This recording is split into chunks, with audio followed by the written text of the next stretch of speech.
தலைவன் பெரியார் என்ன சொல்றான்? அப்படியா, ஒரு சொம்பு தண்ணியில கல்லு கடவுளாகி போச்சாயா, அந்த தண்ணியை அப்படியே கொண்டாங்கய்யா, சிந்தாம செதறாம கொண்டு வாங்கய்யா. இந்த தமிழகத்தின் தெருக்கல்லே, என் தேசத்தின் தெருக்கல்லே தாழ்த்தப்பட்ட ஒடுக்கப்பட்ட பல்லாயிரக்கணக்கான மக்கள் தீண்ட தகாதவன் என்று இழிபிறவி என்று திரிகிறான். அவன் தலையில கொஞ்சம் இந்த தண்ணியை தெளிச்சு விடுங்க, அவன் கடவுளாக வேணாம், குறைஞ்சபட்சம் மனிதனாவது ஆகட்டும் கெஞ்சினான். அப்படிப்பட்ட தலைவன் இல்ல தலைவன். நீங்க வாழை இலைய விரிச்சு வச்சு மலம் கழிக்கிறீங்க நாய், அதை எடுத்து போடுற நாய். ஏண்டா நீங்க எங்களை பார்த்து என்ன திமிருது, என்ன கேவலம் இந்த நாட்டுல, என்ன காட்டுமிராண்டித்தனம்.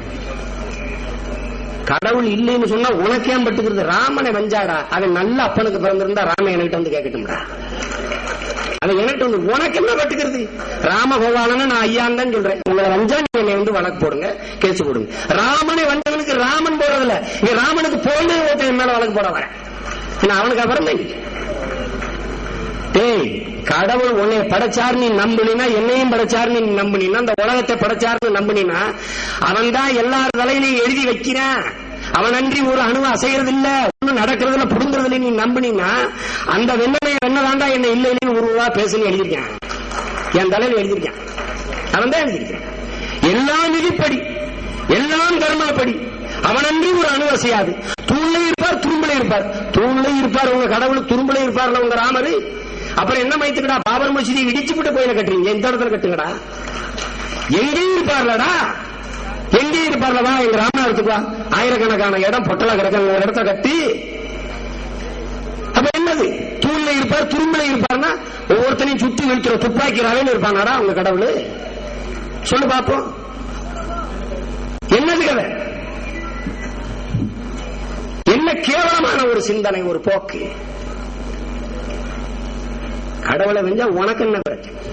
இத்தனை வருஷமா நாங்க பேசுறோம், ஒரு கடவுளும் எங்களை வந்து கேட்கறது இல்லையே. எல்லா காலங்களையும் அவதாரம் எடுத்து வந்தத நான் கேட்கிறேன். இந்த பெருமக்களை பார்த்து ஒரு கேள்வி கேட்கிறேன். இத்தனை கடவுள்கள் நீங்க எல்லாம் உங்க ஆழ்மனதை தொட்டு கேட்டுக்கிறீங்க. உங்களுக்கு ஒரு தடவை கேட்டு பாருங்க. ராமர், திருமால், பெருமாள், அவரு, கிருஷ்ணரு, லட்சுமணரு, பீமரு, ஆயிரக்கணக்கான கடவுள்கள் இந்த மண்ணில் அவதாரம் எடுத்ததே என் அன்பு சொந்தங்களே. ஒரு கடவுளாவது இத்தனை அவதாரங்களில் ஒரு அவதாரத்தை அமெரிக்காவிலேயோ, ஆஸ்திரேலியாவிலேயோ, லண்டன்லயோ, இஸ்ரேல்லையோ, ஈராக்லயோ ஏன் எடுக்கல? உலகத்தை பூரா படைச்ச கடவுள் உள்ளூர்லயே எடுத்துக்கிச்சே, ஏன் கேட்கிறேன்? ஏன் எடுத்துச்சு? இவனுக்கு என்ன, அவனுக்கு என்ன போதிக்கிறான்? எல்லா அவதாரங்களையும் எதுக்கு இங்கேயும் எடுத்துச்சு?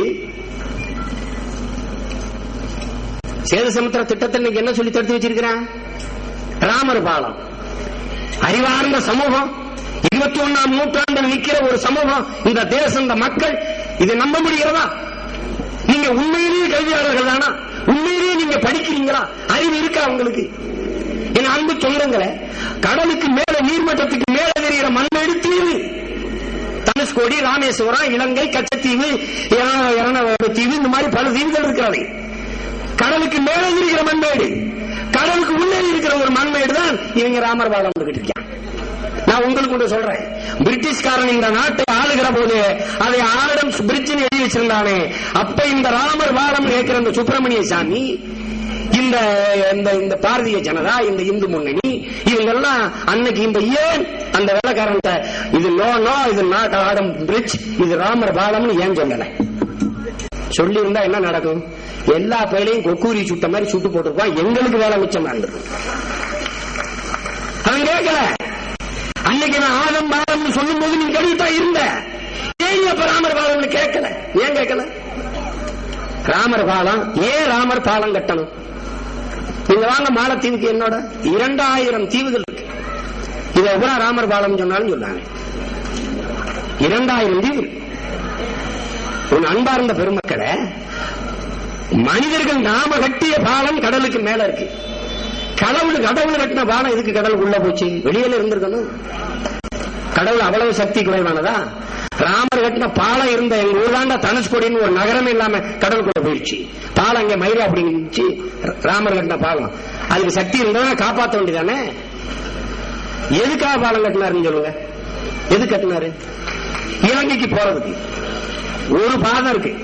ஒரு கால் தடம் இருக்குங்க எங்க ஊர்ல ராமேஸ்வரத்துல. இது என்னன்னு கேட்டா ராமர் பாதம்ன்றாங்க. இன்னொரு பாதம் எங்கடான்னு கேட்டேன். அதை தூக்கி நேர இலங்கையில லங்கேஸ்வரன் தலையிலேயே வச்சுட்டாருங்கிறாங்க. இங்க ஒரு பாதம் அங்க ஒரு பாதமா வச்ச என்னமே எனக்கு இடையில பாலத்துக்கு பல்லாங்குழி ஆடவா? இது எதுக்கு? இது எதுக்கு? ஏன் பாலம் கட்டினா? ராவணன் பொண்டாட்டி தூக்கிட்டு போயிட்டார். யாராவது ஒருத்தன் அரை மணி நேரம் வேலைக்கு போன மனைவி வரலைன்னா என்ன துடி துடிக்கிறான், அவள் துறைக்கு ஓடுறான், அக்கம் பக்கத்துல விசாரிக்கிறான், ஐயோ என் மனைவியை காணாமேன்னு. பொண்டாட்டியை தூக்கிட்டு போய் வச்சுட்டாங்க. இவன் பொறுமையா குரங்கு, அணிலு, பூனை, நாய் எல்லாத்தையும் ஓட்டிக்கிட்டு இவன் பாலம் கட்டிட்டு உட்கார்ந்து இருந்திருக்கிறானுங்க. இவன் கட்டின பொண்டாட்டியை சந்தேகப்பட்டவனை கடவுளா கும்பிட்ட ஒரு நாடு விளங்க மாடா இந்த நாடு? யோசிச்சு பாருங்க. பல்லாங்குழி பாலம் கட்டினது யாரு கட்டினது? அணில் கல் எடுத்து கொடுத்துச்சு.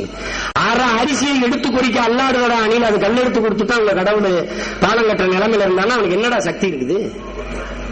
பாலம் கட்டிட்டாச்சு. பாலம் இங்க இருந்து இப்படி இருந்தா பரவாயில்ல, பாலம் இங்க இருந்து இப்படி இருக்கு. அது வரைபடத்தை நீங்க பார்க்கலையா? குறுக்கால கிடக்குது பாலம். உடனே அந்த செல்லமா அணிலை எடுத்து வருடிட்டார் ராமர். 3 கோடு வந்துச்சு. இந்தியாவில் இருக்கிற அணிலுக்கு 3 கோடு ராமர் போட்டாரு. ஆஸ்திரேலியாவில் ஒரு அணில் இருக்கு, அதுக்கு 3 கோடு இருக்கு. அது ஏன் போட்டது? ஏன் போட்டது? ராமர் விரல் பட்ட இடம்லாம் கோடாயிரம்னா சீதை வரிக்குற மாதிரி தான் தெரிஞ்சிருப்பா. என்னடா அது?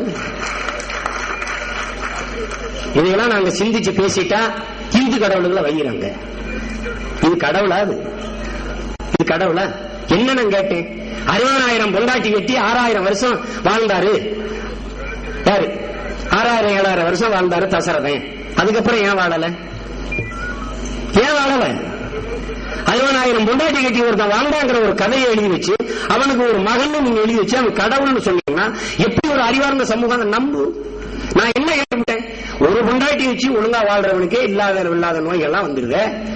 ராமன் அப்பன் தசரதன் இயற்கை மரணத்திலே அடைஞ்சிருப்பான், எய்ட்ஸ் தான் செத்திருப்பான்னு சொல்லிட்டேன். இதுல என்ன தப்பு இருக்கு?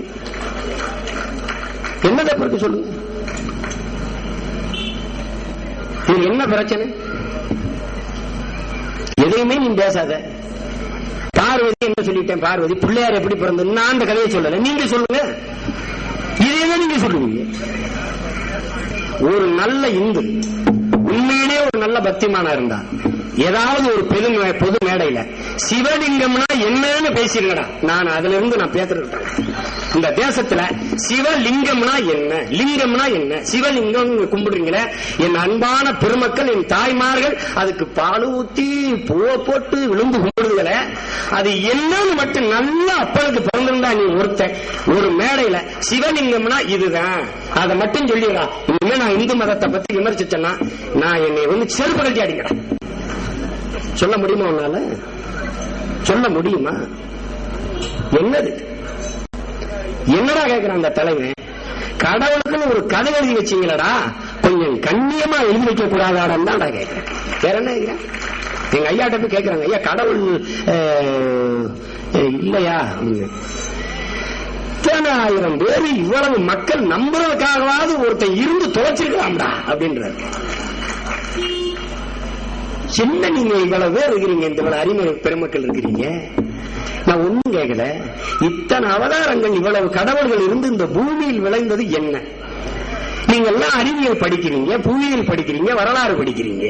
நான் தமிழ் படிக்க போனேன். சிவபெருமான் தலையில இருக்குது கங்கைன்னு ஒரு பாடம் இருந்தது. புவியியல் படிக்க போனேன், ஜியோகிராபி, அதுல இருக்குது இமய மலையில இருக்குது கங்கைன்னு இருக்குது. எனக்கு குழப்பம், சிவன் தலையில இருக்குதா கங்கை மலையில இருக்குதா? முடிவு பண்ணிட்டு பாடம் நடத்துங்க. இதுல என்ன தப்பு இருக்குது? படிக்கிறீங்கல்ல, இந்த உலகம் எப்படி உருவானதுன்னு நீங்க உங்களுக்கு படிச்சிருக்கீங்களா இல்லையா? 400 கோடி ஆண்டுகளுக்கு முன்பு சூரியனில் ஏற்பட்ட கலவரத்தின் மூலமாக வெடிச்சு சிதறிய 2 தூசு மண்டலங்கள் தான் இந்த பூமியும் சந்திரனும் உண்மை. நாளடைவில் இந்த பூமியில் மட்டும்தான் உயிரினங்கள் உருவாவதற்கான ஒரு ஏதுவான சூழல் உருவாகிறது. காரணம், இங்கே நீர் உருவாவதற்கு வாய்ப்பாக இருக்கிறது. ஹைட்ரஜனும் ஆக்சிஜனும் சேர்ந்து H2O, அது தண்ணீர் உருவாகுது. அதுல இந்த ஹைட்ரஜன் 2 விழுக்காடு, ஆக்சிஜன் 1 விழுக்காடு இருந்தா தண்ணி வராது. ஹைட்ரஜன் 2 விழுக்காடு, ஆக்சிஜன் 1 விழுக்காடு இருந்தா தண்ணி வராது. சமவீதத்தில் இருந்தால்தான் தண்ணி கலர். இந்த நீர் உருவாகினால்தான் உயிரினங்கள் உருவாக வாய்ப்பு வருது. மண்ணில் என்ன தோன்றக்கூடும் மழை இல்லாத போது மனிதனோ மிருகமோ தாயில்